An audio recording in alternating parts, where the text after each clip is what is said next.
RMC Story, les panneaux photovoltaïques vont-ils arrêter de fleurir sur les toits de nos maisons ? Bonjour Jules Nyssen. Bonjour. Vous êtes le président du CER, le syndicat des énergies renouvelables. Si on se pose la question ce matin, c'est parce que depuis aujourd'hui, installer des panneaux photovoltaïques chez nous devient moins rentable. Les aides de l'État à l'installation diminuent et si vous revendez de l'électricité produite en surplus grâce à ces panneaux, eh bien vous allez leur vendre 3 fois moins cher qu'hier. Alors on va essayer d'être pédagogique ce matin avec vous, Jules Nyssen. C'est un vrai manque à gagner ça pour les personnes, pour les particuliers qui ont installé des panneaux photovoltaïques sur leur maison ? Alors, c'est pas forcément un manque à gagner si on augmente la quantité d'électricité, la part d'électricité produite qu'on consomme dans sa maison. C'est-à-dire que la moyenne française des gens qui sont équipés, c'est qu'ils consomment à peu près 30% de ce qu'ils produisent. Et s'ils arrivent à 50%, en fait, avec le nouveau système, ils seront gagnants. Parce que ce qu'il faut indiquer, c'est que d'un côté, il y a des baisses d'aides, mais de l'autre côté, on a réussi à négocier avec le gouvernement une diminution de la TVA qui s'applique à ces installations. Elle est pour les toutes petites installations elle était de 10%, elle est de 20% pour les installations un peu plus grosses, elle va descendre à 5,5%. Cette baisse de la TVA, elle interviendra au 1er octobre, c'est ça ? Alors par contre, c'est ça le problème. Donc je résume simplement que si vous augmentez la part de consommation, par exemple, en programmant votre chauffe-eau électrique ou une recharge éventuelle de voiture électrique dans la journée, vous serez tout à fait gagnant avec cette modification du régime d'aide qui pousse à mieux autoconsommer. Mais nous, notre point d'attention, là où on est tout à fait mécontent, c'est que la baisse de TVA arrive en octobre, alors que la baisse des tarifs arrive aujourd'hui. Et donc, ça laisse un trou de 6 à 7 mois pendant lequel, effectivement, le soutien à l'installation dans le panneau en autoconsommation va fortement diminuer. 6 à 7 mois, ce sera donc moins intéressant d'installer des panneaux photovoltaïques sur nos maisons. Est-ce qu'il y a une crainte dans le secteur, j'imagine ? Oui, il y a une crainte parce que la réforme de ces tarifs d'achat d'électricité solaire ne concerne pas non plus que ce dispositif d'autoconsommation des particuliers, ça concerne aussi des installations plus grosses et que tout ça, c'est que ça va quand même dans le sens d'une diminution qui est motivée par des raisons budgétaires.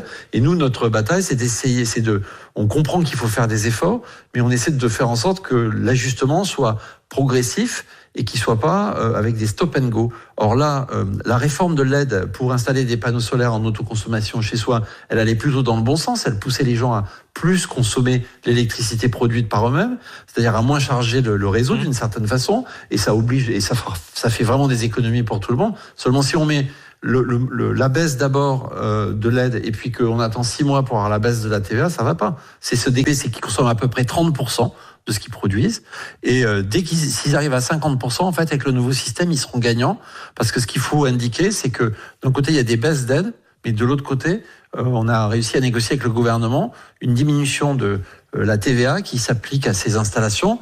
Elle est pour les toutes petites installations elle était de 10%, elle est de 20% pour les installations un peu plus grosses, elle va descendre à 5,5%. Cette baisse de la TVA, elle interviendra au 1er octobre, c'est ça ? Alors par contre, c'est ça le problème. Donc je résume simplement que si vous augmentez la part de consommation, par exemple, en programmant votre chauffe-eau électrique ou une recharge éventuelle de voiture électrique dans la journée, vous serez tout à fait gagnant avec cette modification du régime d'aide qui pousse à mieux autoconsommer.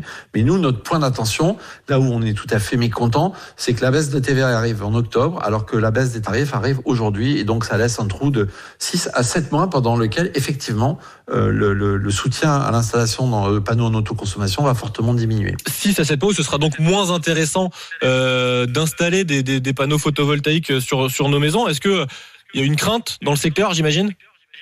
Oui, il y a une crainte parce que la réforme de ces tarifs d'achat d'électricité solaire ne concerne pas non plus que ce dispositif d'autoconsommation des particuliers, ça concerne aussi des installations plus grosses et que tout ça, c'est que ça va quand même dans le sens d'une diminution qui est motivée par des raisons budgétaires.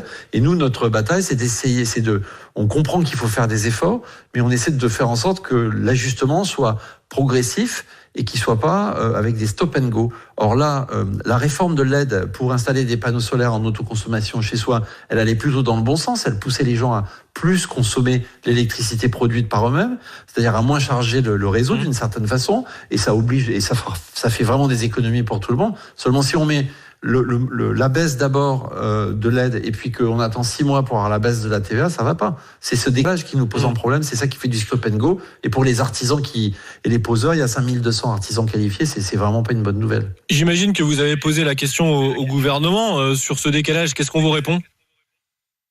Eh ben, la réponse est dans l'arrêté qui a été publié hier. Je pense qu'on a été unanime. Il y a un Conseil supérieur de l'énergie qui réunit des associations de consommateurs, des producteurs, des élus locaux.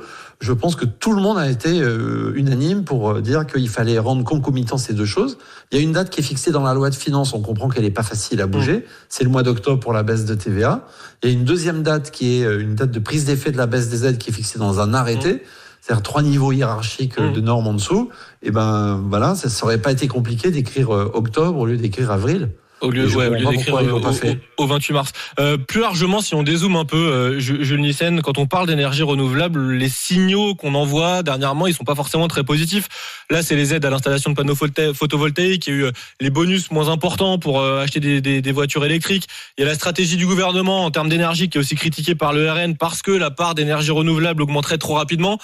Est-ce qu'on a vraiment envie de la faire, cette transition énergétique ? Ben, c'est toute la question. Et si on regarde le futur avec les yeux du passé, on va avoir un problème. Parce que faire la transition énergétique, c'est compliqué.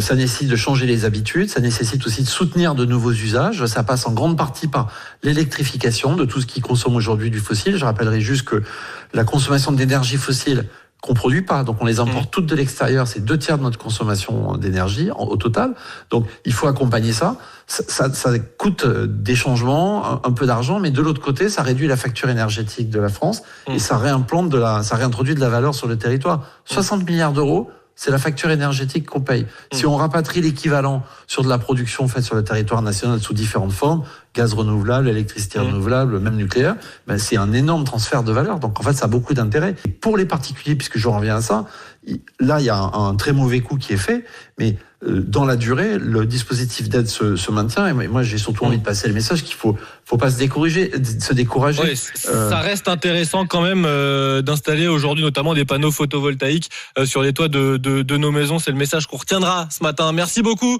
Jules Nyssen, d'avoir été avec nous ce matin sur RMC Story. Je rappelle que vous êtes le président du syndicat des énergies renouvelables.